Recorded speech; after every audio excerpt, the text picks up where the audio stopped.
अस्सलाम वालेकुम। आज 10 फरवरी 2026 की ताज़ा और अहम तरीन खबरों के साथ आपकी खिदमत में हाजिर हैं बदर खलील अवामी 24 न्यूज़ के साथ। आज इस्लामाबाद से बहुत बड़ी खबर आ रही है कि पाकिस्तान ने अफगानिस्तान पर सख्त इल्जाम आयद करते हुए बताया कि 9 की जो हालत है वो 9/11 से भी ज्यादा खतरनाक हो चुकी है।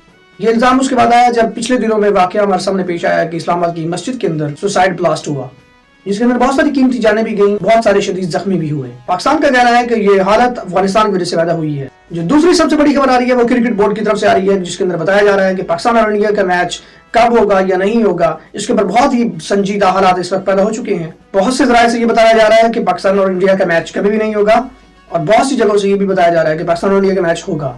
लेकिन आज हुकूमत ने फैसला कर लिया है कि पाकिस्तान T20 वर्ल्ड कप का मैच पाकिस्तान और इंडिया के दरमियान 15 फरवरी को खेला जाए। पहले कुछ निगोशिएशन एंड डिस्कशंस चल रही थी, लेकिन आज दोनों टीमों ने ये तय कर लिया है कि पाकिस्तान और इंडिया का मैच 15 फरवरी को खेला जाएगा। और एक और इंटरनेशनल अपडेट, पाकिस्तान ने साथ ही 7 ममालिक के साथ मिलकर इसराइल टू गजा के अंदर सीज फायर की खिलाफ वर्जियों पर तनकीद की है। एक बयान फॉरेन मिनिस्ट्री ने एक ज्वाइंट स्टेटमेंट के जरिए दिया है, जहां दुनिया भर की टेंशन और कॉन्फ्लिक्ट्स का जिक्र हुआ है।